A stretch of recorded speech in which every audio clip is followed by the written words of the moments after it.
For Pride Month, which was in June, one of our listeners, Chrissy, set up a fundraiser for Point Foundation, but she's planning to go ahead and leave it up for the rest of 2021. So please join in and donate if you can. The Point Foundation helps LGBTQ plus students achieve their goals of higher education with financial assistance, mentoring, leadership programming, and more. Your generosity helps Point provide scholarships and vital programs to a new generation of LGBTQ plus leaders.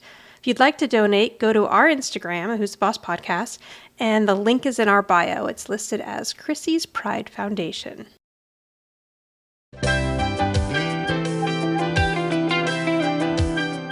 Oh, Sam, it's so good to see you.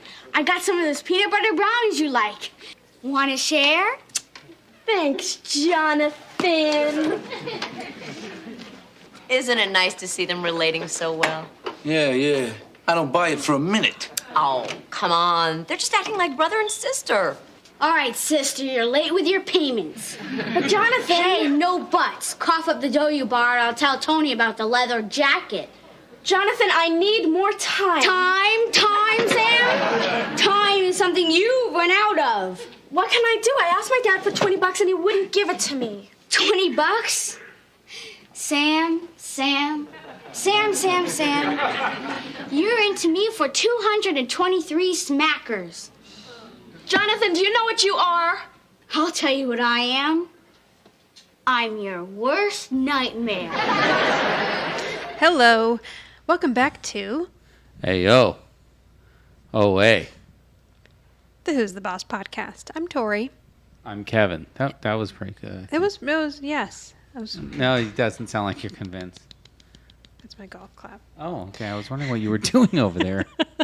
You're slapping something. We are here to rewatch and discuss every single episode of Who's the Boss. Today we're going to cover Season 5, Episode 12. The title of this episode is Tonan Enterprises. It first aired on Tuesday, January 31st, 1989. TV Guide's got it to get together again. Okay, good. And the summary... No, last time was we were like... so trying confused. to really... Well, we were like doing all our research, trying to make sure... I know. We had the right date. Yeah, no, they were just wrong, I think. Yeah, I hope think so. I hope they haven't been wrong all along, and I'm just going with it. I know. Most of them seem It doesn't right. matter. This really doesn't. I mean, at the end of the day. The summary says, the competition to sell T-shirts has entrepreneurs Tony and Angela seeing red. Oh, boy. That's, Yeah, okay. All right, Let's see what ridiculous paragraph you have to read here. No, not ridiculous. What was that? I don't know. You did it. I know I did. I heard some noises. All right. Tony has enough of Sam's... Hang on. Tony has enough of Sam's... I just want everyone to know that Kevin just paused to put on his old man reading glasses that he bought at the dollar store. Hey, well... Today. That's how we roll. We live the high life. It's very exciting around here. All right, anyway. Tony has enough of Sam's squanderbug wardrobe acquisitions. Period. All right. Jonathan actually demands payment on her $223 credit line, like Mona's. Is it $223? I thought it was... Yes, it is $223, yes. Okay. I thought it was more, but... Because I thought... Well, Mona has one too, according to this, Yeah. which we'll find out in the episode that she does. Tony's and Angela's bragging how they raised money as youths is exploited to make the dare each other selling the T-shirts.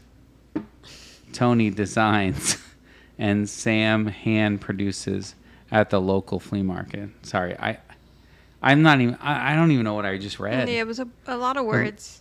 Yeah. At some point, you're even reading the punctuation. It's fine. Yeah. I just read a bunch of words, and that was it. This episode was written by John Donnelly and Clay Graham. They're a writing duo that we've seen on quite a few episodes so far. When this episode opens, Tony is cleaning up around the house. He's vacuuming the living room. Look at how thorough he is. He's picking up the chair cushion and vacuuming underneath it. Yep. I like Tony. Wait a minute. Yeah? Hang on. Yeah. So why is there a blue cushion on the couch, but the 2 side chairs have their cushions. Oh, wait a minute. Is it the back of one of those side chairs? I don't know. Oh, maybe this Hang one. on. We need a different shot here. Oh, I think you're right. This chair's missing its back. It is. Still. You're right. Okay. No, sorry. I'm just trying to Now, find the goofs. while Tony is cleaning, I don't know what day of the week this is, but I'm thinking We're never gonna know. Yeah, it's not the weekend yet, I don't think, because the weekend is coming up. So, but Angela, for some reason, is home, and she's reading a book, Right. lounging on the couch. No What shoes. is she eating? Like, I think she's sunflower eating seeds? peanuts. Oh, yeah, Oh, I was thinking peanuts because there's no, there's the shells. I know. Peanuts don't have shells. Peanuts absolutely have shells. Oh, I see what you're saying. Like peanuts. Like, you know, when you go to the bar. I'm talking about peanuts that are shelled. No, but I'm talking about peanuts with shells, which is what I think she's eating. Okay. But it could be pistachios. It could have been. That's true. I mean, we don't get a good look at the nut. I just went with peanut because it seems kind of an ordinary nut. No, it actually makes a lot of sense. And God, I feel so stupid after that comment. now the little bowl that we normally see on the table behind the couch, Right. she has it next to her. Okay. But she's missing the bowl every time she shells whatever nut she's eating. I think you're right. I think it's peanuts. And so the nut shell is going right onto the floor, but she doesn't notice it because she's so engrossed in her book. I know. So Tony, he sees this happening every time. He's like, okay. And he goes and vacuums up where the shells fell. I know, what a mess. And then she does it again, and he goes and vacuums up where the shells fell. And I wonder, I don't know why I was thinking this earlier, but I wonder if at any point they had Angela just throwing them directly on the floor and then them saying that she wouldn't do that. Because, she has to be missing Angela's not mean enough or, oblivious enough to just throw peanut shells on the floor because she knows Tony's going to vacuum them up. Right. If it was Mona, I could see her putting them directly on the floor. So Tony's getting more and more aggravated every time he has to clean up peanut shells that are falling on the floor. Alleged peanut shells. Now, Angela accidentally knocks something off of the back of the table behind the couch. Oh, okay. See, I thought she accidentally threw a shell that way. Yeah, what you're saying makes more sense. Yeah, no, there was like a bookmark or a pad or a piece of paper on that table, and she accidentally knocked it over. I know. So now she's like, oh, darn. And she puts her book down, and she moves the table out of the way. Right. And she bends over the back of the couch to try to reach behind the couch and pick up whatever it is that she's dropped. We really see a lot of Angela here. We really do. I know Tony's thinking about the vacuum cleaner, but I don't think that was his only thought here. No. That probably was the vacuum cleaner was goosing probably her with something else. Thought number 2. So he sees her bent over the couch, and he's he realizes that he's holding. I should have said this. I'm sorry. As he was vacuuming earlier, he's not vacuuming with the full vacuum of the couch. He's holding the attachment that has a little brush at the end. Right.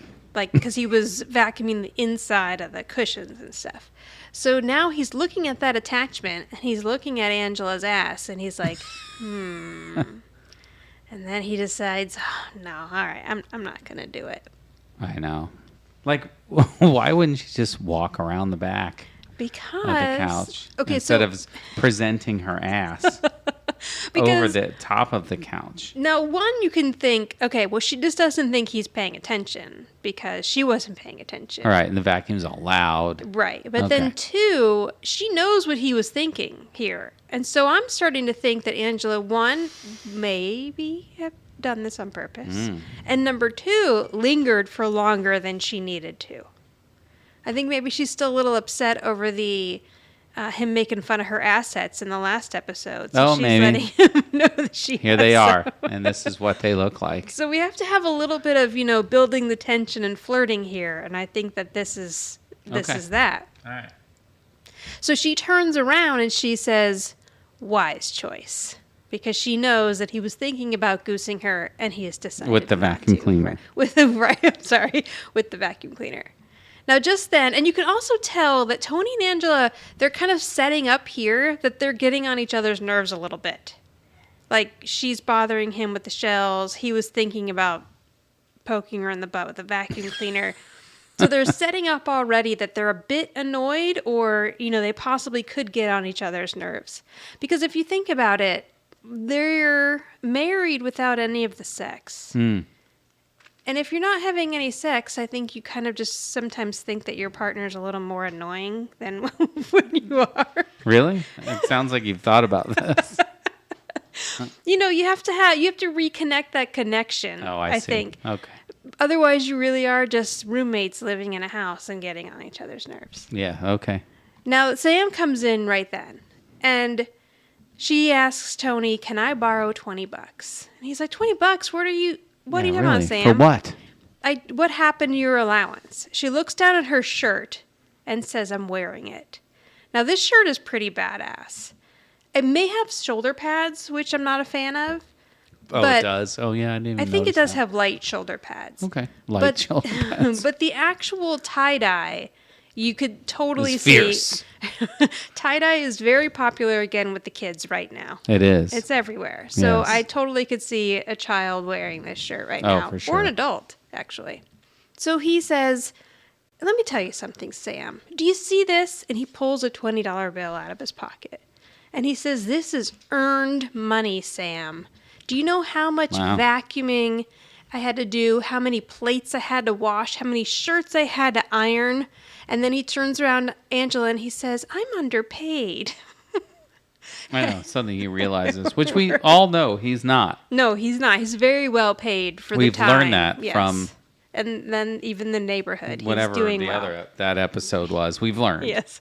And Angela says, "Tony, for a guy who just considered goosing his boss with a vacuum, you're damn well paid." And he really can't say anything about that. And Sam, I like that Sam doesn't even care that was just brought up. I know. Like, wait a minute, you did what? She's like, what? Okay. And then he tells Samantha, "When I was a kid, I used to knock these things out for $3 a piece," talking about her shirt. And he says, "What does that tell you?" And she says, "You were selling them too cheap." And he's like, "No, your days of walking in here and asking to buy unnecessary overpriced items are over." And she says, "Well, what do you consider to be unnecessary and overpriced?" And he says, "Pretty much everything you own." So she's like, "Come on, just this one time, and then I promise I'll get my act together." And he says, "Read my face." And he starts shaking it back and forth ridiculously. So, like, all the skin on his face is flopping back and forth. Classic Tony. Jonathan comes down the stairs. And he's like, "Oh, Samantha, I'm so happy to see you." And she's like, "Oh, hi, Jonathan." And he says, "I've got some peanut butter brownies that you like in the kitchen. Do you want to share them?" And she's like, "Sure." And she puts her arm around him, and he puts his arm around her, and they walk into the kitchen together. And Tony's looking at them as they go. And Angela says, "Isn't it so nice to see them relating so well together?" And he's like, "Yeah, I don't buy that." Yeah, something's up. Yeah.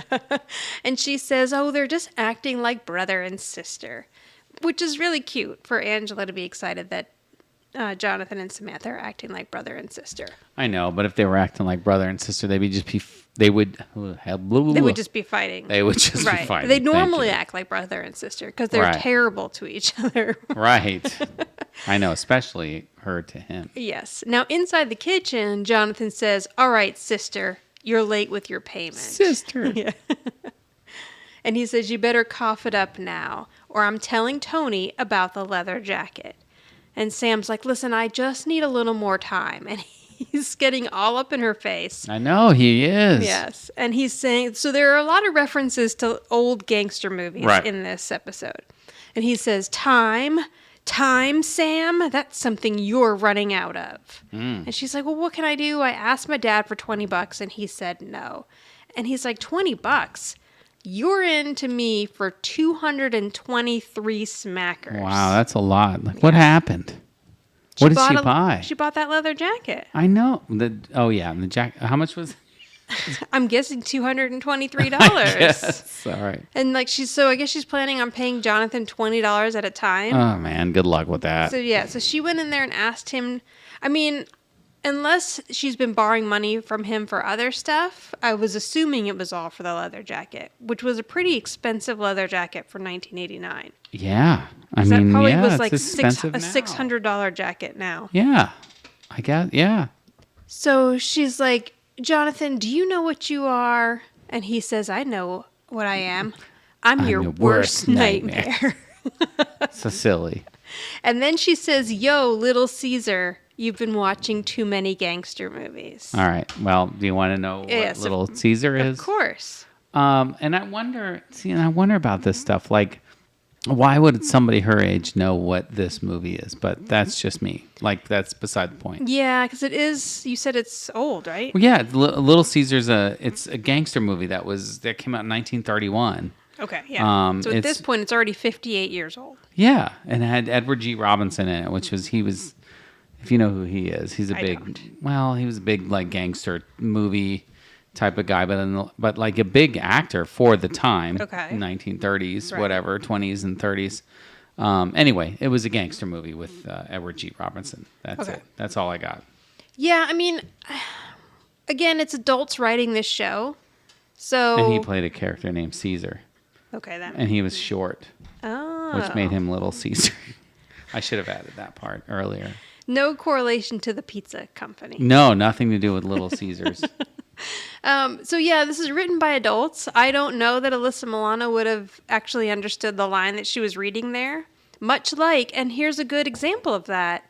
Adam said that he didn't understand the Citizen Kane reference he Right. made. See, and then that's an excellent point too. So maybe these kids just read the lines and they don't. I know, say, but like, hey, Samantha's not going to know what Little Caesar is. but a lot of the adults at the time, would they know what? Probably. I guess so. Yeah, because like. I mean, there's a time like things just like now we're as old as we are, Right. adults, we don't know what the hell that reference is. I and know. I had to look it up. But say you're a 40-year-old person watching this show in Back then. 1989. You were born in Like my 1949. parents would probably know. Yeah, so you probably grew up with your parents watching these gangster movies. Like knowing what Little Caesar. Yeah, I guess so. So most It's likely the interesting. older population would have understood Right, it. But right, I right. don't think that the kids would have or understood what they were saying. Okay. Yeah, But I think guess that's you pretty can fair. guess that like maybe Jonathan watches these because cable's big now, and maybe like a lot of these black and white movies are on cable. The other thing too, okay, so in the movie Home Alone, remember Kevin? Hey, Kevin, how could you forget I know. that name? Kevin is watching a lot of the old gangster movies on the TV in black and white, and they kind of Right. incorporate it into the movie. Right. So possibly But that when movie, cable, what Kevin's watching in that movie is completely, it's not a real movie. right? Yeah, yeah. It was But it's a- made for that. Right. But it's just supposed to be like an I old understand black and what white you're gangster saying. movie. Right. Okay. So maybe when cable first came out, like a lot of these were on there or something. Oh, right. And much Yeah, I like guess so. how kids are now finding The Office and these older shows, maybe kids were finding older shows then. All right. I don't know. But for I'll some reason, take it. I'll take it. Jonathan's into the gangster movies big time. Yeah, I'll take it. So he tells Samantha, you've got until Monday.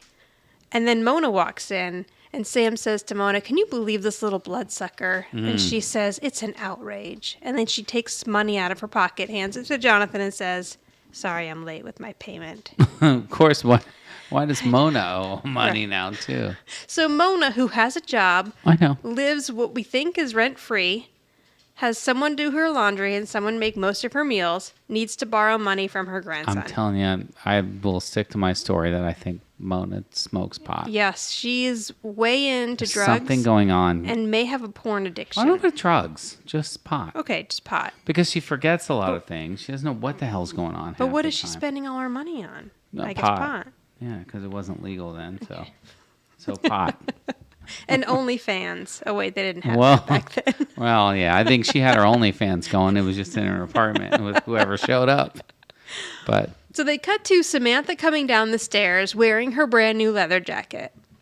Now, this jacket is kind of hideous yeah, it's and mustard. kind of awesome. Yeah.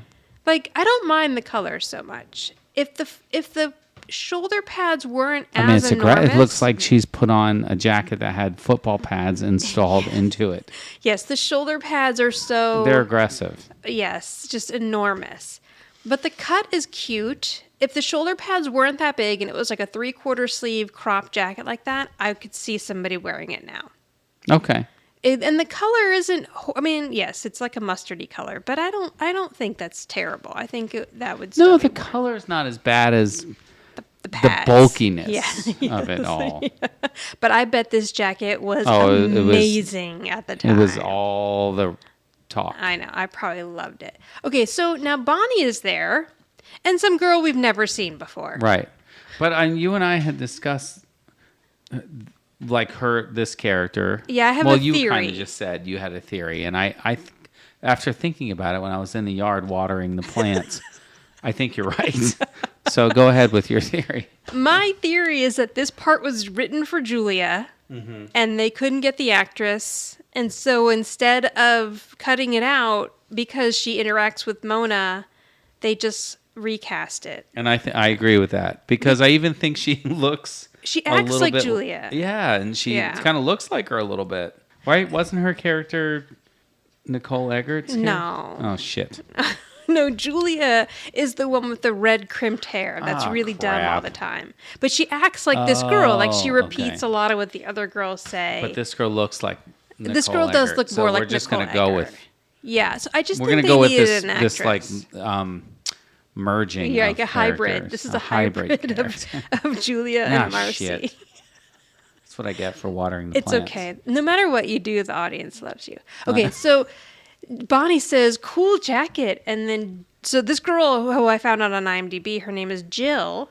She says, "Yeah, cool jacket," and then they're touching she keeps it. repeating. Right. All she's doing is repeating what Bonnie is saying. Right. Which is a kind of Julia-esque thing to do. There was a little more depth to her character, but she was kind of the butt of the joke as being the dumb one. Right, because one thing I can specific scene I can remember with her is the Hickey episode yes. where she does the switch the sides Right. She of the head. switches the side and gets Sam in trouble. Right. Yeah. Okay. See, I'm paying attention. So they're touching the jacket and they're like, "Oh, it's butter soft." And Jill again says, "Yeah, it's butter soft." And Bonnie says, "You know, I saw a picture of Madonna wearing one just like this, except it was buttons instead of a zipper. It was brown instead of yellow, and it was corduroy instead of leather." Okay. So really, it was a wasn't that completely jacket at different all. jacket. Yeah.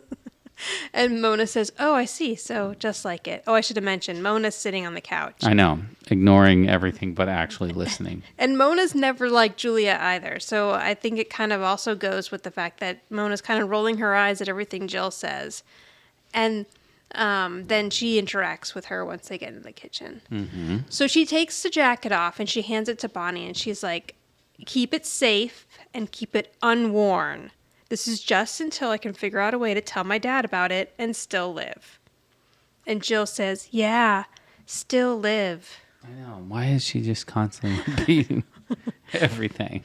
So Tony then opens the kitchen door into the living room and he's like, "Hey girls, I need your help with something." And Sam's holding the jacket. So she quickly gives the jacket to Bonnie and says, "Oh, I just love your new Bonnie jacket." Your new jacket, Bonnie. New Bonnie jacket. It's a Bonnie jacket. Suddenly I'm Scottish and I it's a Bonnie jacket. I love your Bonnie jacket. Okay, so he wants the girls to come in the kitchen and look at something because he needs He's a young coming in. Right. and hip perspective. So Okay. Mona, who's sitting on the couch, says, "Okay, but I only have a minute." Yeah, I actually laughed out loud Yeah. at that line. I like Very it. Mona. But I would only have a minute. Meanwhile. So the three girls and Mona go into the kitchen. Yes, and it's Tony who's waving him in the kitchen. Which there's one thing I meant to mention earlier. Tony directed this episode. Oh, that's right. But it's actually two directors. It's Tony and Phil Squires. Okay. Yeah, Is that normally name have that name is not familiar, but normally Okay. when one of the actors directs, There's like there's another director. yeah, Gail, someone I think is normally the person who assists them. Well, this is Phil Squires Okay, or yeah. something. So, I I don't know don't- how to pronounce that name. But Tony was one of the directors in Nice. this episode. So Yes. anyway, sorry. Because as you normally were. this show is directed by Assad Khalada, and that's why I don't mention it every time because I think he directed Like- most of them. Oh, really? Like Yeah. one director for?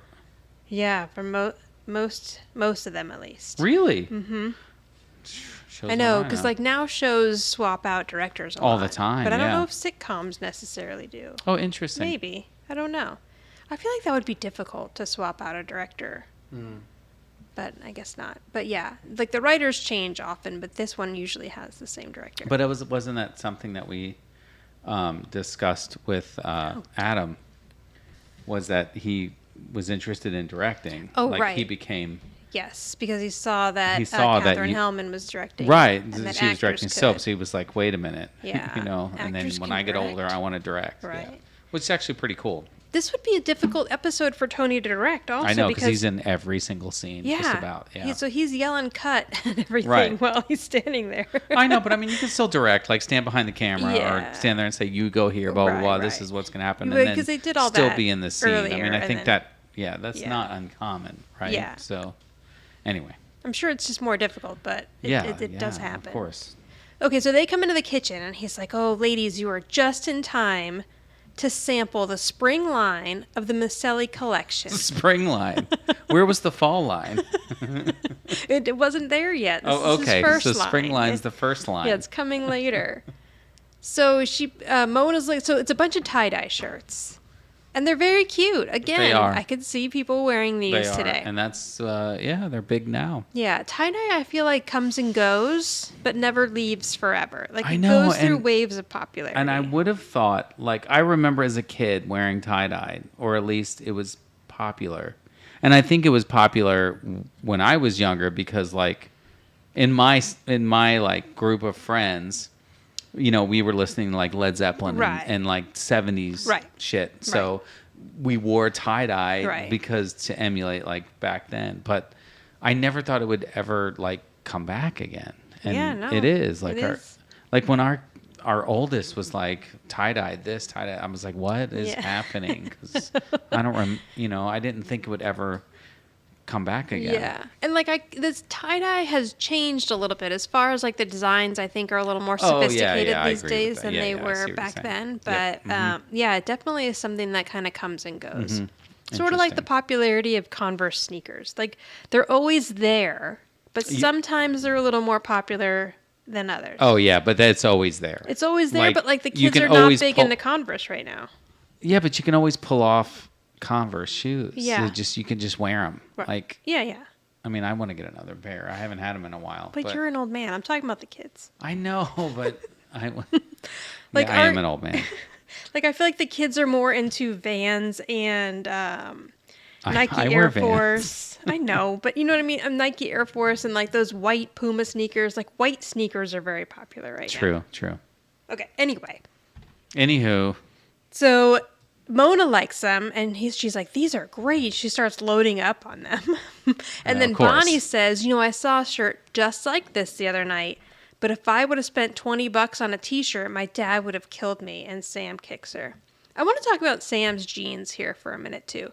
So I wonder if these are also Z Cavaricci, but there's a lot going on above the belt. I don't know if you can see this here. So she has like a wide belt, but then the jeans keep going. Like she almost has like a wrestling belt. Some kind of like she's like these jeans are so high waisted, but they actually are very cute. And so then the shirt is tucked in. So the shirt just basically covers the boobs. And then the rest is jeans. I know. And I'm trying to remember, like, yes, it has a Z Cavaricci feel. Yeah. With the height. Right. But I worked in a merry-go-round and I sold Z Cavaricci. And you don't remember those? I don't remember those jeans, but this is 1989, right? Yeah. But they could So, be a different brand. I just worked, sort of a similar cut. When I worked in a merry-go-round, which is, as anybody remembers merry-go-round, feel free to go to the Instagram and let us know. But there was a store in the mall that exclusively sold Z Cavaricci, I think. I mean, I feel like I had other stuff. Some of the department stores, I think, had it, but Z Cavaricci was big in merry-go-round. Oh, I see what you're saying. It's not that they only sold Z Cavaricci. It was that merry-go-round. So exclusively I is a see what stupid you're word saying. to use. I should gotcha. not have said exclusively. But I meant, like, that's one of the bigger brands Distributors that of merry-go-round sold. Z Cavaricci. Okay, gotcha. Anyway, so, but yeah, this would have been a little bit older. Like, this is 89, and I didn't work at the merry-go-round until 1991 in high school. So, okay, a couple years later. Right. But yeah, it could be, I don't know, bongo jeans or even... Right. I mean, who knows what was happening? Yeah. I mean, look at I have a still frame. I'm paused on the three of them, and like what they're all wearing is kind of crazy. You know what I mean? Like, what is... It's just very 80s. It is. Like, It's you can tell exactly- Jill's supposed to be a little more preppy. Right. Sam's kind of, whatever. And I feel like Bonnie's a little more conservative. That's true. But it's all very But, like, 80s. she has, like, a Letterman's... Not a Letterman sweater, but what is that? Yeah, like it's like a preppy kind of cardigan, sort of. cardigan, yeah. Like yeah. it is almost like a but Letterman everybody's sweater without jeans are very high. almost to their boobs. Yeah. That's how it was, and that's how it is yeah. again. Okay. Yeah, it is. You're right. So Tony says, here's one for each of you. And he gives the girls each a shirt. And then Bonnie says, you should go into business, Mr. Micelli, because you could sell these like hotcakes. And Jill says, yeah, like hotcakes. And Mona Jill. mimics her at the same time, which is a very Mona thing to do with Julia. So now Jill's going to leave here. And we will never see Jill again. Jill dies in a terrible car accident. Like, what happens to Jill? Jill never comes back. So They I don't realize know they don't like Jill. if they so were like, okay, well, we can't get the actress who off, plays Jill. Julia anymore, so we're just going to have Sam only have one friend I now guess. for good. And that's it. Because we don't want to keep track of any other kids on this set. And does she doesn't do much after this, Okay, right? so I looked her up, Okay. and her name is Brandy Burkett. Yeah. Or Burkett. Burkett. Burkett. This was her first acting credit in 1989.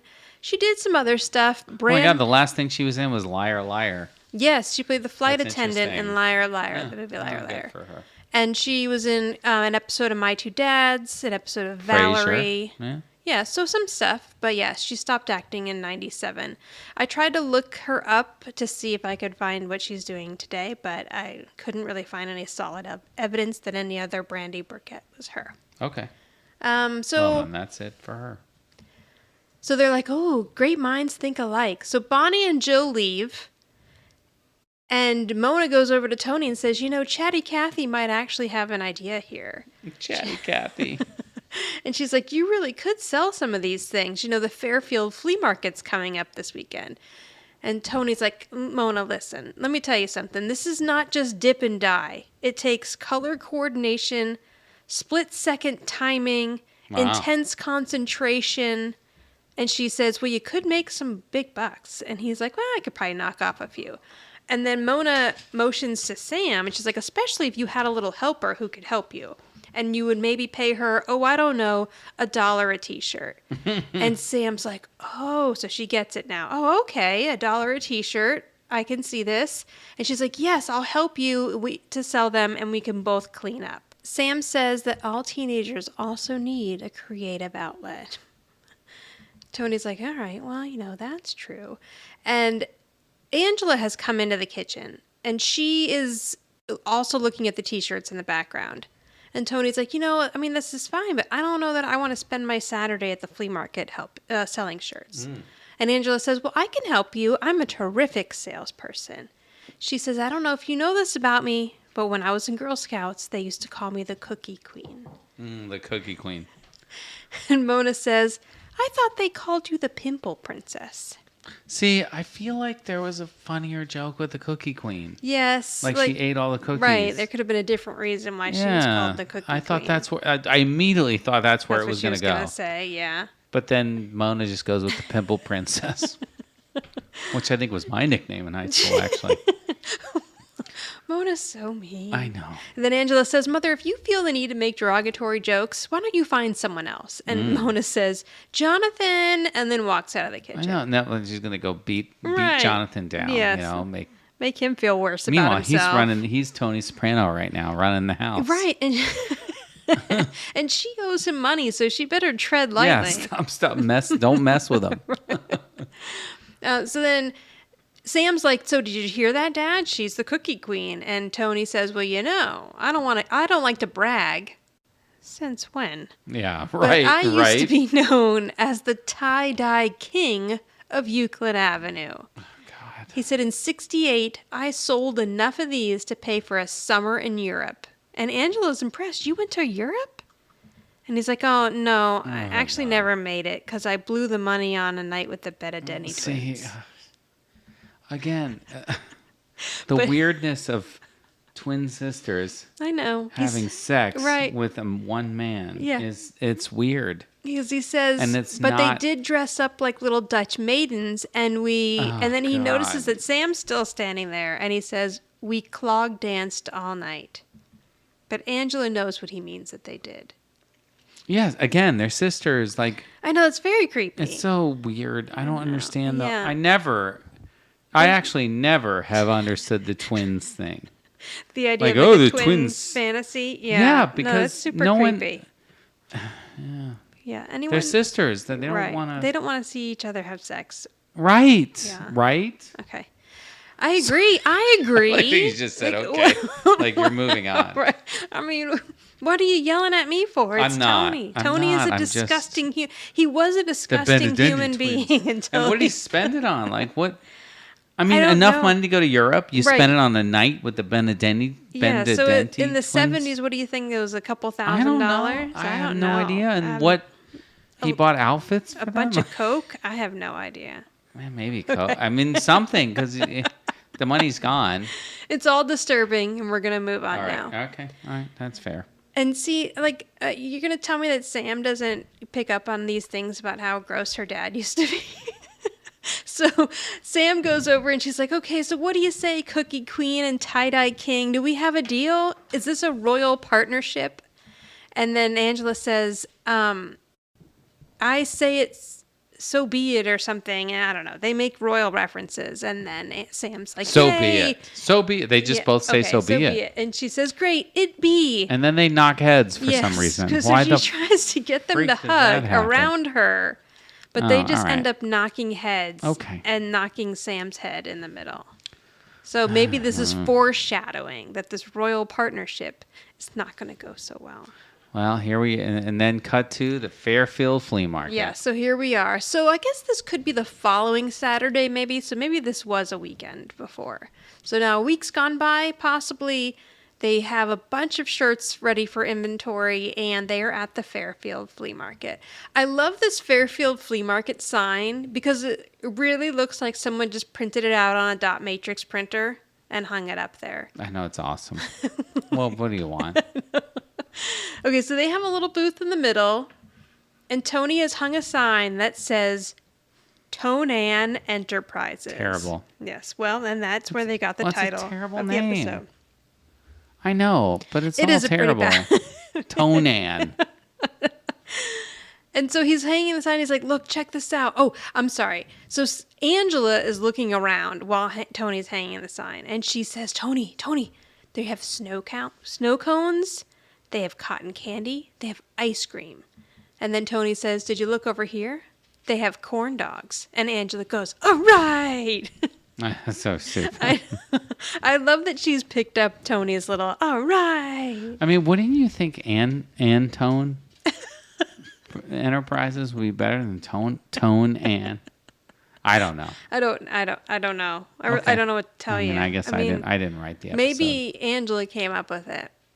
And who Well- made that sign? Because the handwriting is nice. Tony made it. You think so? Yes, 'Cause absolutely. we know that Angela's doubt about it. handwriting is awful from what we've seen. And in just past and episodes. Angela wouldn't make the sign. That's Yeah, that's true. He would get out his little bingo marker like he did for his Bingo campaign marker. posters Yeah, and make sure. that sign. Whatever. So he's like, okay, and now I have an announcement to make. And she says, is it lunchtime?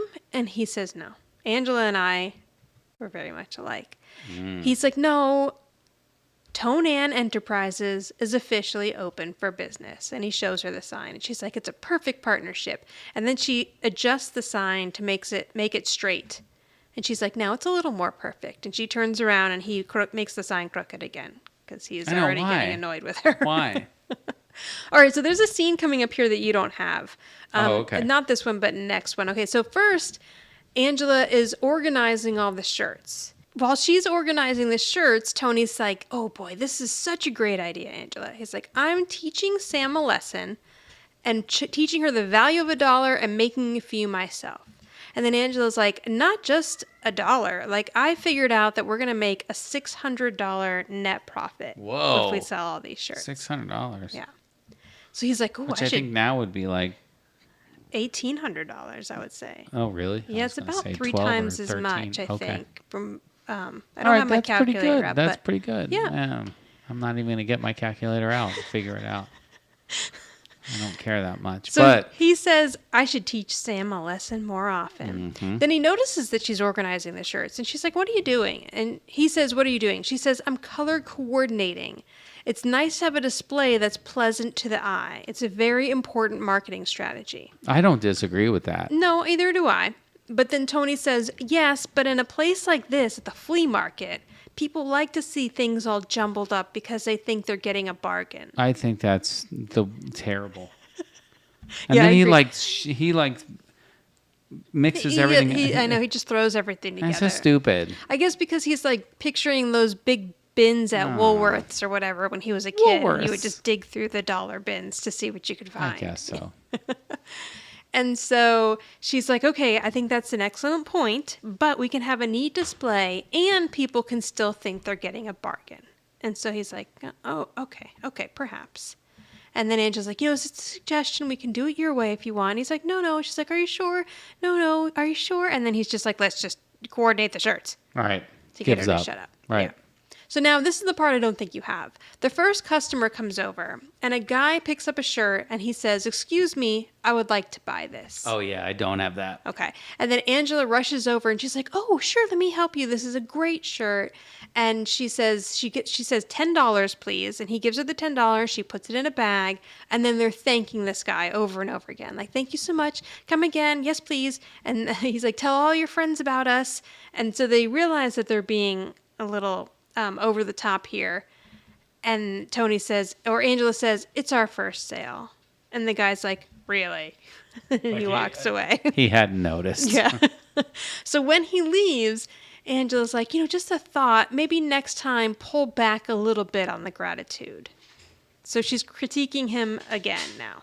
Mona walks by wearing one of the tie-dye t-shirts and 2 or 3 men are following her. Okay, I have this actually. On Yeah, my so thing. now I think this is where you picked up after. Oh no, you Yes. picked up here, right? Okay. Right.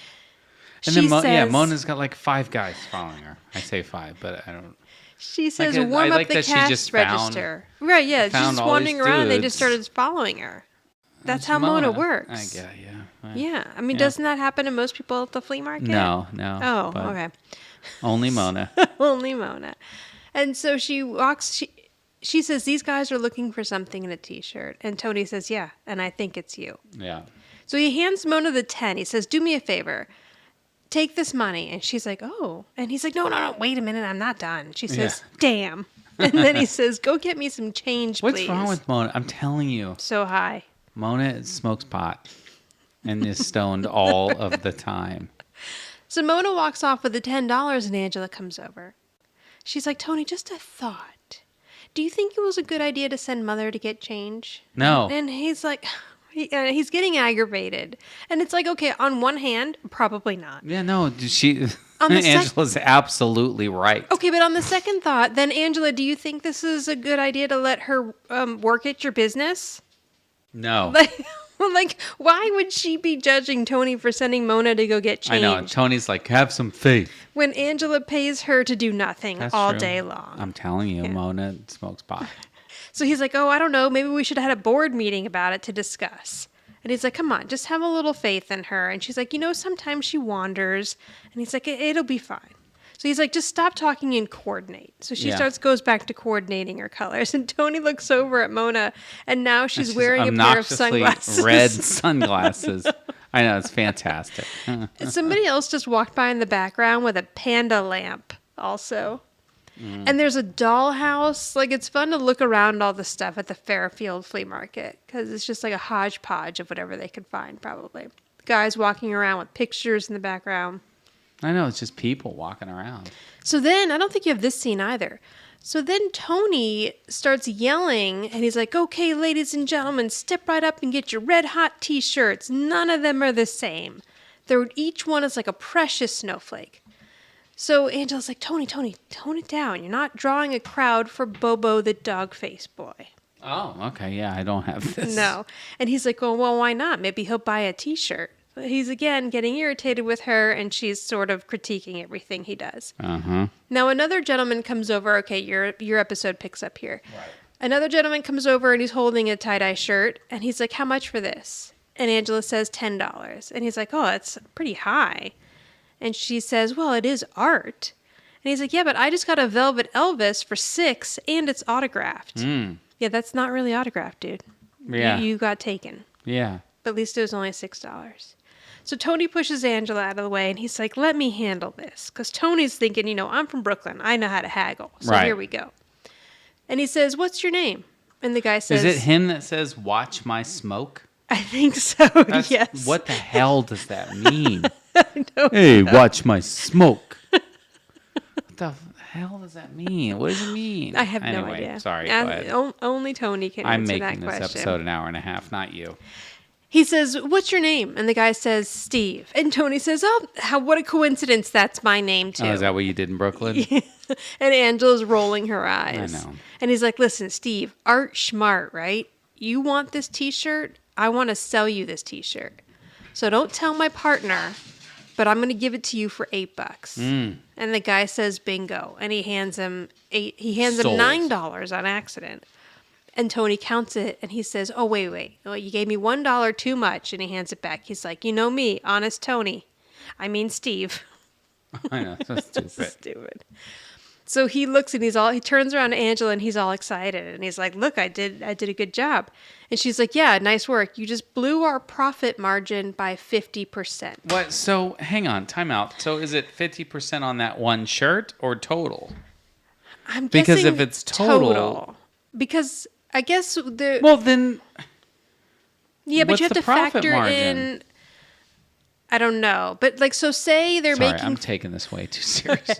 So say they put, it's $4 to make the shirt. Right. So then their profit. Okay, wait, hang on. That's not going to work. Say it's $6 to make the shirt. Okay. So then their profit would be $4. But if he just sold the shirt for $8, then he blew the profit margin on one shirt, not total of all the shirts. Right. No, you're correct.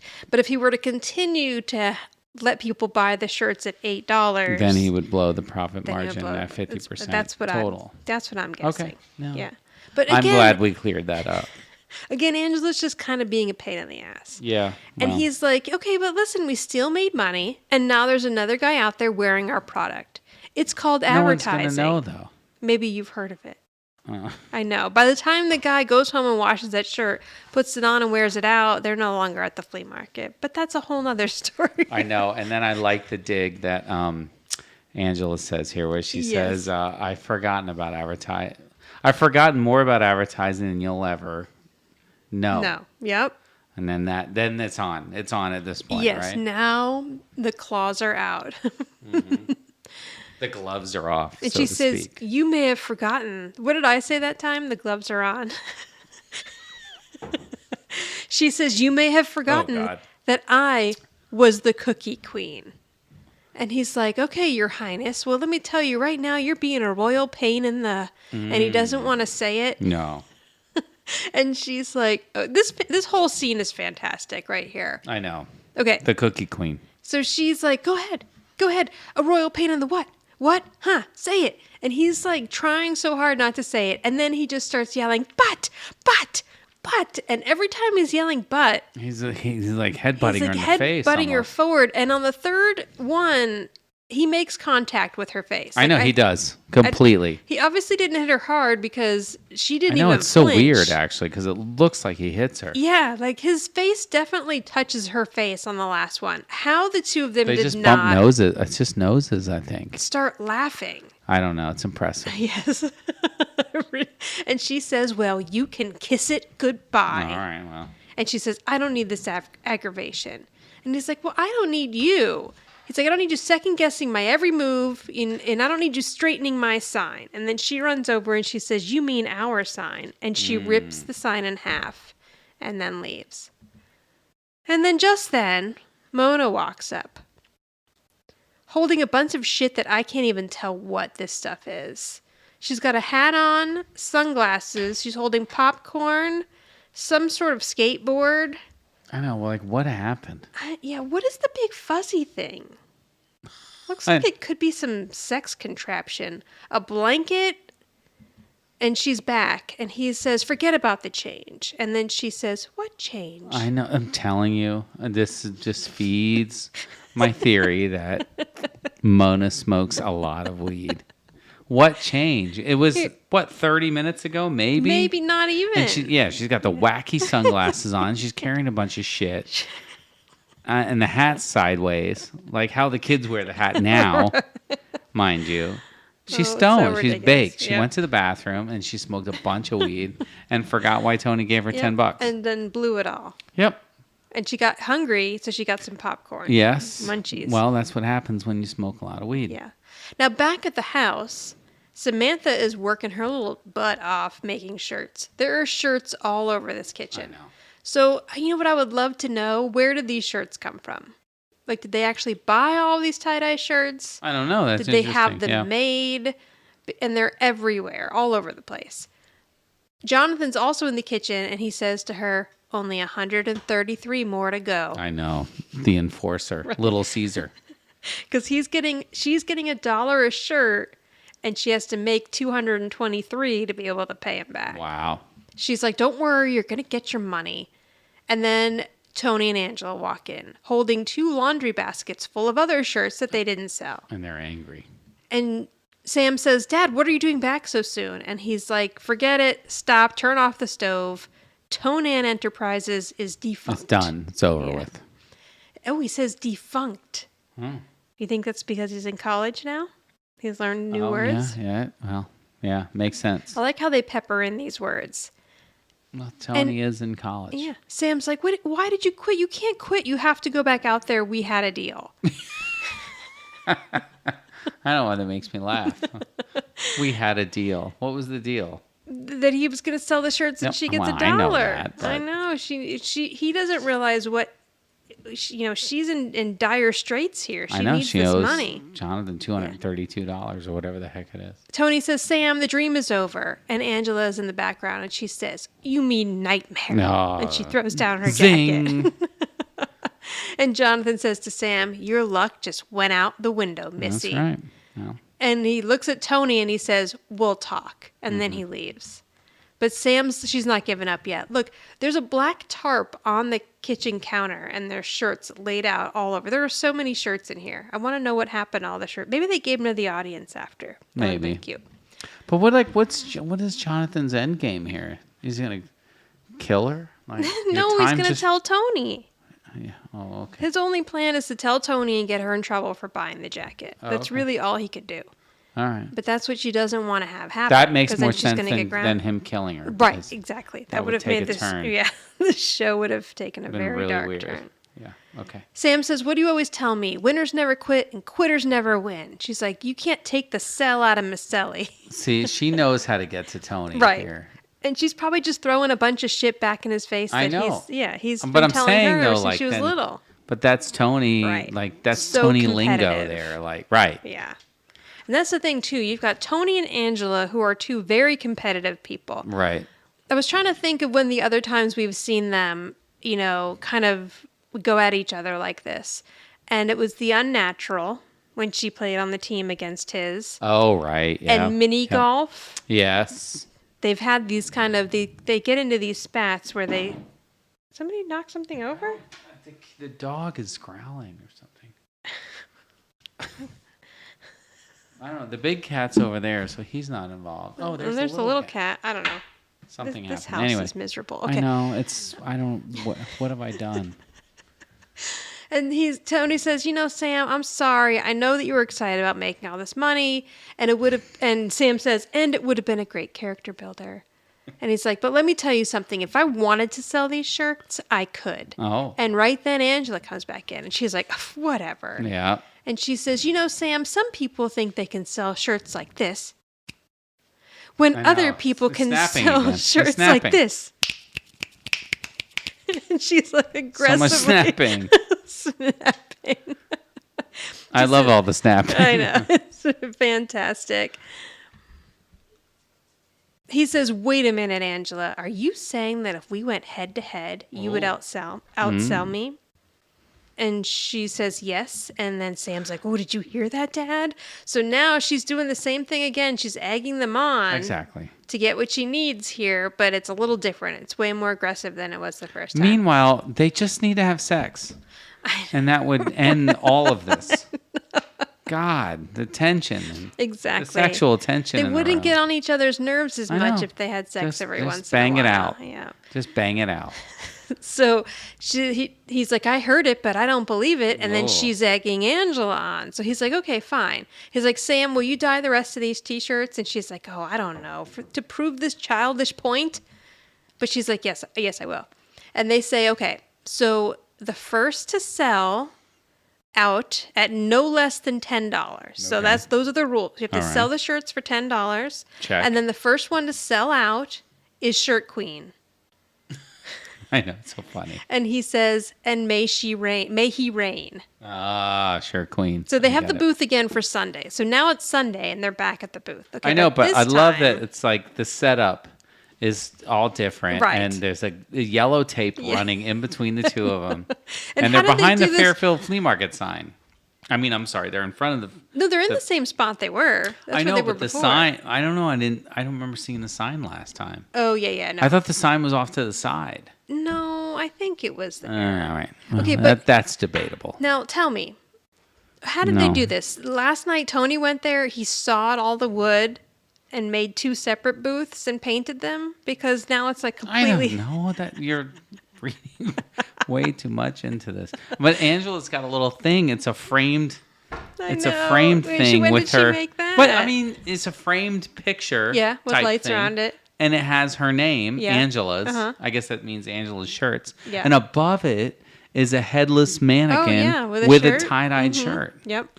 And then Tony's just got some wacky sign that's crooked Crazy that Tony. says Tony's, Crazy Tony's. Crazy Tony's. And they put tape down the middle to divide their Well, booths. yeah, that is classic sitcom, right? Absolutely. Anytime something happens where they Yes. have to divide a room, Yep. that's so The classic. tape And it comes still out. happens. It still happens. And Yeah. I know that I think there was an episode of Jessie or something that the kids were watching, and they split the room down the middle. I don't know, believe it. Jessie or one of those shows. But anyway, that still happens in the sitcom world. So do you get the reference here that Tony's doing with the Crazy Tonys? The only reference that I get out of this, and it's a New York reference, is Crazy Eddie. Yes, that's what I Okay. think it is too. Okay, so I right. really do think it's a We did regional... not discuss this We didn't. beforehand. But I really do think that's a regional thing. Yeah, I mean, Because- I remember Crazy Eddie's because I think even Seinfeld makes a reference to Yes. Crazy Eddie's. Which or I at guess least was kind some of- sort of like store in New York that would run It these was, commercials. and it was Crazy Eddie. Right. Like he would be like, Crazy Eddie, and Yeah. I got the deals and blah Yeah. blah blah. So I think yes, you're right. Crazy Tony's is a play on Crazy Eddie's. So he's doing that whole spiel and he's saying everything must go. Every shirt is marked down to just $10. And he's yelling at everyone. That's the price they I know, but were. they don't know that. Oh, People okay. think they could have been $20. And they think he's crazy. Right. Because Okay. he's so crazy for Got selling it. the shirts that low. And he looks all ripped in his tie-dye shirt. Here. And Angela looks over and she's like, real subtle. Now, I like what Angela did with her tie-dye shirt. So yesterday, neither of them were wearing tie-dye. Today, both of them are wearing the product. Gotta here. sell the product. Yes. And Angela has modified hers to have like an open neck. I know. There's Hot. shoulder pads in it. And the sleeves are rolled. I did not realize that There were are shoulder absolutely pads shoulder pads until you in said it. something. Yeah. I think I'm just so used to seeing I know. Angela in shoulder pads. I think that's her natural Just body. you just think That's those her are look. her shoulders. Yeah. Oh my God! I did not realize that there were shoulder pads until you said something. God, So that's Angela's fantastic. side is supposed to be very classy. She's got some shabby chic decorations, Yeah, and picked in her name in a frame. Yep. Again. so now a man and woman come over to the booth, and she's like, "Oh, bonjour, welcome Bonjour. to Angela's. Would you like a croissant?" And she offers them Croissant. both. Croissant. She As Tony offers likes them to say, both a croissant. croissant. Tony's tie-dye shirt is actually very cool. I like That's what I'm the saying. the Like, design he's of it. ripped in it. It's He like does look ripped in it too. Yeah. So he's like, "Oh, croissants, I'm shaking." croissants. I'm shaking. Now, a woman and her son come over, and she asks Angela, "Do you have children's sizes? And she's like, of course we do. And so she starts trying to show the children. Okay, hang on. Let me real quick talk about this actress. Oh, okay. Because she, out of all the people in this episode. Who's the kid?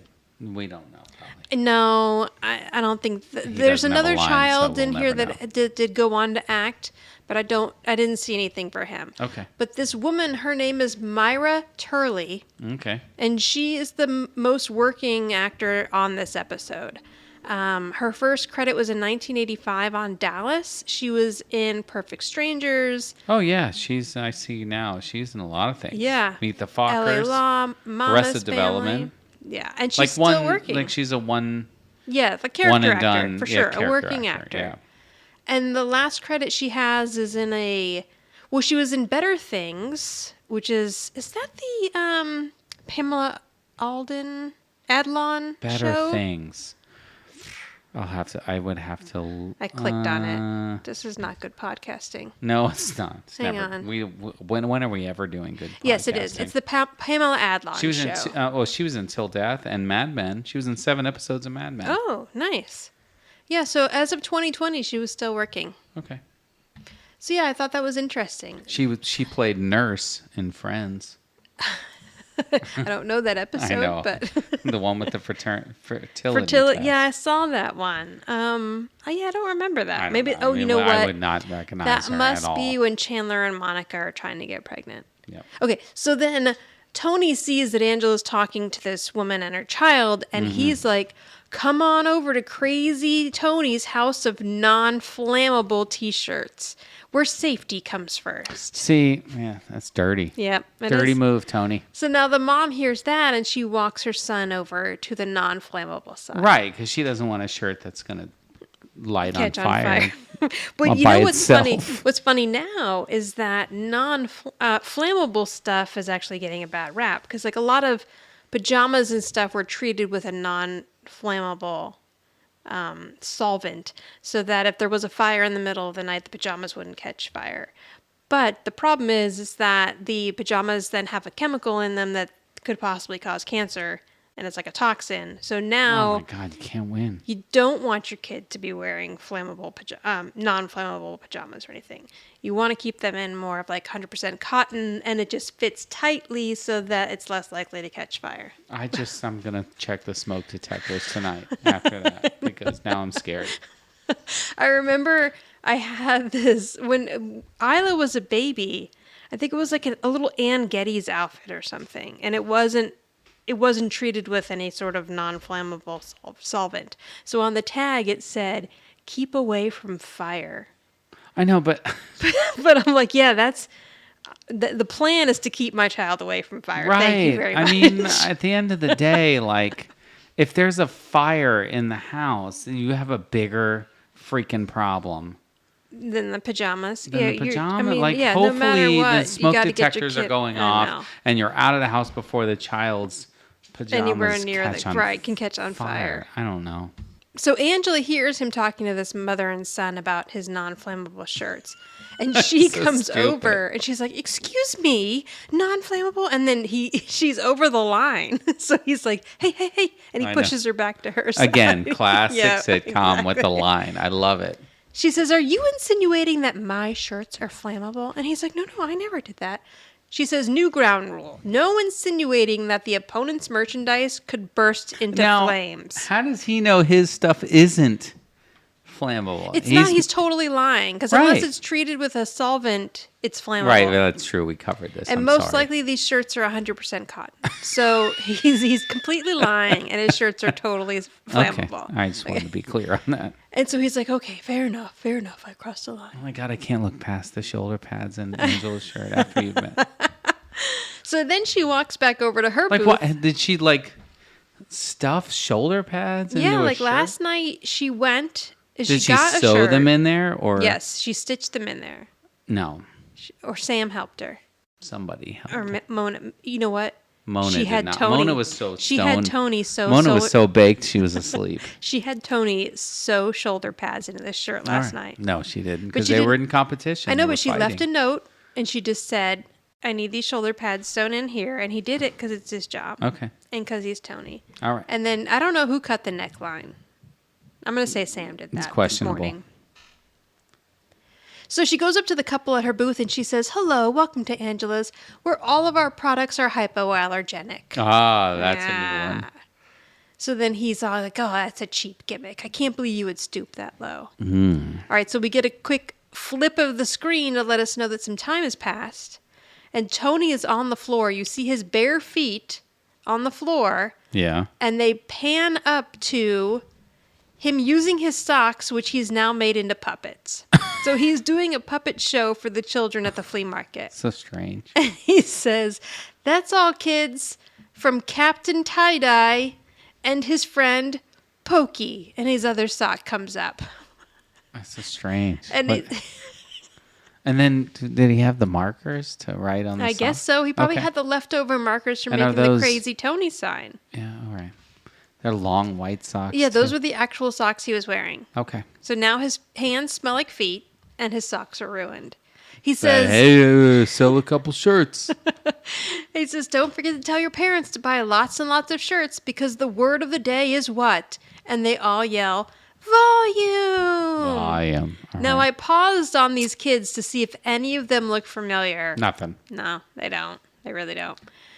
So then he gets up and he's like, "Okay," takes the socks off, throws his nasty socks on top of all the merchandise, and then says, "Let's sell some shirts." See. And people are buying them because he has a little crowd of kids there. And he, so Angela says, you have no shame?" And he says, "Yeah, well, soon I'll have no shirts." Ah. Yeah, See so what he he doesn't did there? care. Yep. Now at Angela's booth, and Tony keeps trying to steal people from her booth too, which I is know. dirty. Asshole. So now a guy is over at Angela's booth. He's a nice looking gentleman and he's wearing a Yale sweatshirt. So he says, "Hey, Yale." And the guy looks over and he says, "Me too." He's lying. He's totally lying. Absolutely. Okay. And the guy walks over and says, "Med school, class of 73. Tony says, the guy says, "Med school, class of 73, pediatrics." Tony says, "Class of 76, psychiatry." So not only is he lying, I think he's made himself considerably younger. Here. I know, right? So then he says, you want to buy a T-shirt?" And now in the background, Angela pulls one of her giant shoulder pads off of her shoulder Kind of hot. to reveal her bare shoulder. And I don't think she's wearing a bra. No. Unless she's wearing a strapless one. And she Definitely says, wearing shoulder pads. maybe that was a bra and she made the cups into shoulder pads and that's why she doesn't have a bra on today. That's one way to look at it. So she says, "What's up, Doc?" and know. gives him like a seductive look and he sees her. And now he's like, "Okay, well, I'm going to go back over to this Yeah, I'm booth." going over there because And shoulder pad lady is. showing me your shoulders. That's right. And she says, "I just thought that this T-shirt would pick up the gold flecks in your eyes." And she holds a yellow T-shirt up to him. And he's like, "Oh, you really think so?" And she's like, "Yes." And she's totally flirting with him. So now there's a woman at Tony's booth holding up a shirt. So Tony pulls his sleeve up over his shoulder. Nope. And he says, "I think that T-shirt would really pick up the blue flecks in your eyes." And the woman just puts the shirt down and walks away. And then he yells, "Hey, it's okay. Hey, I'm a doctor." He's still going with the doctor He thing, is, because I the guess. other Okay. guy's still standing there. All right. Now, it's just funny because, so yes, Tony is very good looking, but this just shows you it's one of those examples where when a woman does it, it's not creepy, and then when a man does it, it's very creepy. That's true. I'm not going to argue with that. So, Crazy Tony's is still at it. yeah, so we see another flip of the screen to let us know it's a little later in the day. Right. Angela is dusting her area. Which is ridiculous. And Tony is trying to sell this man a shirt and selling the idea of this miracle called memory yarn. He says you can stretch the shirt and it bounces right back into place. And the guy says, "I hate memory yarn," and walks away. And the guy says, "How can you hate?" And Tony says, "How can you hate memory yarn? It doesn't exist." So he made up something else. Yeah, memory yarn. Not a thing. No. So Angela lets him know that she only has 2 shirts left to sell. And she's like, I smell victory. Look at the little lights around her sign, too. They're all blinky. They're flickering. And she has an espresso machine also. Yeah. She is gotta sell some shirts. Yeah, all her croissants are gone. She's got a little money box. Okay, now a little girl walks over wearing pigtails. She goes up to Tony's booth and she picks up a yellow shirt. And Tony says, hey, little girl. And he's like, that's a really pretty shirt. But then Angela says, oh, excuse me, little girl. I have this purple shirt here that I think would be very pretty on you. Now, this actress is this somebody? She looks familiar. She does. So I looked her up. Her name is Chelsea Hertford. She no longer acts, as far as I can tell. The last major thing she was in is the movie American Beauty, where she played Playground Girl number 2. Okay. She was in a short film in 2018, but she's probably most well known as being one of the children on the TV show Major Dad. She's in 96 episodes of Major Dad, playing Casey Cooper McGillis. Wow, that's a lot of episodes. Yeah, and that was 89 to 93. So it seems like she probably started doing that show soon after this ended. She was also in 7 episodes of a TV show called McGee and Me, which I'm not familiar with. But that ran from 1989 to 1992. Okay, so she's a bunch of stuff we don't know. Yeah, I never watched Major Dad, but I knew of it. It was a pretty popular show. Yeah, I did too, but I never watched it. So Angela's trying to sell her on the purple shirt, and Tony's trying to sell her on the yellow shirt. Right. So they're kind of spinning her back and forth between their booths, like, oh, I think purple's the prettiest color. No, I think yellow's the prettiest color. And the little girl's like, I'm confused. This girl is super cute. And then Angela's like, okay, it's not a tough decision. If you want the prettiest shirt, it's purple. And Tony says, no, it's yellow. And they're like, you want purple, you want yellow, you want purple. And all of a sudden she yells, I want my mommy. Right. And she screams and runs away. And Tony holds up a shirt and he's like, well, I also have blue. All right. How about blue? Yeah. So Angela's like, Tony, what have we done? And he says, I don't know, but I really hope that big lady isn't her mom. Tony's worried he's going to get beat up now. She's like, we just made a little girl cry because we got caught up in this stupid contest. What kind of people are we? And Tony says, we're scum. And he's like, that's how I feel right now. He's like, that little kid had pigtails. He's so upset. So now Mona and the kids walk over and they see that almost all the shirts are done. And they're like, wow, the king and queen have sold almost all the shirts. And Sam's like, yeah, payday. And then Jonathan says, yeah, payday. And Tony says, wait a minute, why are you so happy that someone else is getting paid? Right. And Sam says, we've become very close. And he's like, no. Something is going on here. What's up? Mona says, nothing's up. And Tony says, I've smelled a rat ever since the two of you shared brownies. So he kind of pulls Jonathan into him like by his collar. And Jonathan says, hey, you're not going to pin this rap on me. I didn't do anything. All I did was loan her the money. She's the one that spent it on a leather jacket. And then Mona's like, way to stand strong, kid. Like he folded so quickly. Right under the bus. So Sam's like, well, you said that I could, if I made my own money, that I could spend it the way I wanted to. And he says, yes, but I didn't say you could borrow, deceive, and manipulate to get it. Oh. She's like, oh, right. So he's like, let me ask you a question. You killed yourself to make all of these shirts, and now you're going to be grounded for a week, all for a leather jacket. Was it worth it? And she says, oh yeah. Now we're going to have to keep an eye out to see if we ever see this leather jacket again. We probably don't. Probably not. So he hands her the $223 that he owes her for making the shirts and says, pay your loan shark. She turns around and gives the money to Jonathan, and Jonathan says, thanks, doll face. I know, doll face. Yeah. Wait, what? So Tony says, the movie's over. The movie's over. Yeah. So yeah, Jonathan's all old gangster movie references here. Mona says, those kids, they'll never learn. But Angela says, Mother, did you know something about this? And she's like, no, I'm innocent. I tell you. You ain't going to pin this rap on me.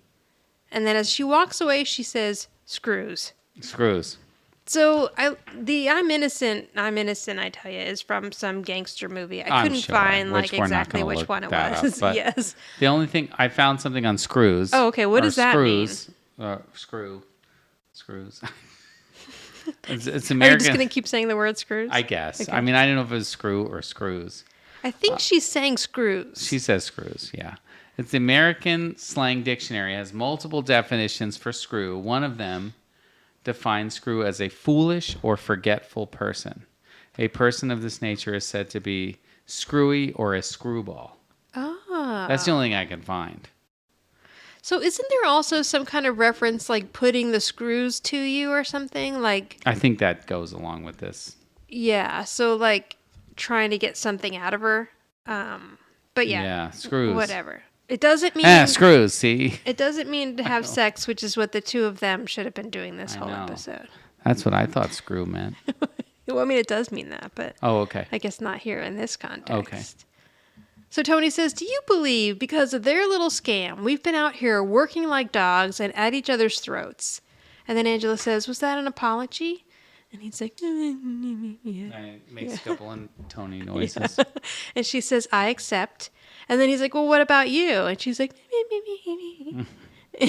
He's like, okay, well, I accept as well. So then they say, why don't we pack up and go home? And Tony's like, I'm going to stick around, actually, and sell the rest of these shirts. So Angela has 2 left. She's like, okay, well, here. Why don't you take my 2 and you can sell them also? But Tony says, all right, but I'm going to pay you for them because business is business. Right. So he hands her $20 and she takes the money. And then she says, I won! And she does a little victory dance. What a mess. Who's the boss will be back in a moment. Stick around. You like that? Yeah. Why? Because that's what they keep playing that before the tag in every episode. So it's like, I need to get it because 1, it's awesome. And 2, I can use it before we describe the tag. We should use it every time. I will, yeah. Okay, I mean, good. 96 episodes in, I'll start doing it. But yeah, I mean, I really feel like this season, I've noticed this before the tag every time in season 5. We got to give the people a reason to stick around. So if we keep adding new things like that, they're going to stay. I mean, come on, don't go crazy. I'm not going to add much here. Never mind. Okay, right. So in the tag of this episode, which is good. This is a great tag. Tony is vacuuming again. Yes. And something falls down. So he's like vacuuming around the couch. And again, it's the same vacuum attachment with the pole and then the little brush at the end. Mm-hmm. And he's vacuuming around the side table and something falls down. So he reaches down to get it. And he's sort of bent over and he sets the vacuum cleaner to the side. And Angela walks in from the kitchen right then. So she picks it up and she looks at Tony bent over. And she looks at the vacuum cleaner. And then they just show a shot of the outside of the house. And you hear Tony go, yeah. Oh. So Angela did it. She goosed him in the hiney with the vacuum cleaner. And that's it. And that's the end of the episode. See, she did it after she told him it was a wise move not to do it. Yeah, but she's his boss. I mean, it's still not right. It's debatable. Yeah. But again, creepier when a man does it than when a woman does it. Yeah. That's that double standard stuff. Because if he would have done it, it would have kind of been offensive, I guess. I mean, she probably wouldn't have thought so, really. Because I do think she was putting her butt up in the air to try to attract him. Yep. But it was like a mating it's call. It's funnier for the woman to do it on the sitcom than for the guy. Okay, so I'm going to go first with rating, I think, this time. Oh, shoot. Yeah, you forgot about that part of the show? Well, it just means I have to do the boss, and I have no idea. Oh, okay. But you do your rating thing. So my rating is a 7.5. Okay. Yeah, I really like this episode. I remember it. It's funny. There's like wacky stuff going on. I enjoy the competition between Tony and Angela. You know, part of it's a little over the top, but it has to be because it's a sitcom. I thought the opener and the tag were very cute with the debating, poking each other in the butt with the vacuum cleaner. Yes. Everyone was used well. Jonathan actually had a point in this episode and was seen for more than 3 minutes. Okay. It worked well with, I'll agree with that. Samantha's storyline. They worked Mona in as well as they could with her being severely under the influence for most of the episode. Yes, but stoned. And all around, it was just a fun one. It was silly and fun, which is all we can hope for from Who's the Boss. I agree with that. I give it a 7 as well. Okay. I mean, you did 7.5, but did. I'm 7. All for most of the same reasons. It was a fun episode all the way around. I like the competitiveness between Angela and Tony, which again, that could all be worked out with one roll in the hay, but what do I know? But yeah, and you're right. Like everybody was in the episode. Like, Jonathan had a purpose, right. with the loan shark, Yeah. Little Caesar aspect of it all. And Mona did her thing or whatever. So yeah, I thought it was good, and I thought it was definitely worth a 7 rating. Who's the boss around here? Me or my mother? Or maybe it's you? Again, I don't have any idea who the boss is. This was a tough one. I'm not sold on mine either. All right, then I'm going with Jonathan. Because Jonathan kind of contemplated him. Mm-hmm. He was driving the episode. A lot of people owed him money. That is true. And by a lot of people, I mean Samantha and Mona. But still, and he was driving the episode, and like the whole reason that Samantha was, pushing that they need to sell more shirts was the fact that she owed him money. Yeah. And then Mona, I don't know. I can't sell. I don't know. That's all I got. Yeah. I went with Samantha. Okay, that's much better. No, it's not. And because at first I thought, Jonathan, because he was the one that was the loan shark. I know he was, but then really Mona just went off the rails and right. Yeah, Mona does come up with the idea to have the flea market. Okay. Because she knows that Sam needs the money, but then she is useless. I know, and she takes $10 to go get change and buys a bunch of shit. Right. So and then I was stoned like, okay, again. well, Samantha, because she got herself into this situation and she was trying to figure out a way out of it. Okay, that's much better. She got them to work together to sell the shirts by the Royal Partnership. Right. And then when they wanted to quit, she got them to keep going. Ah.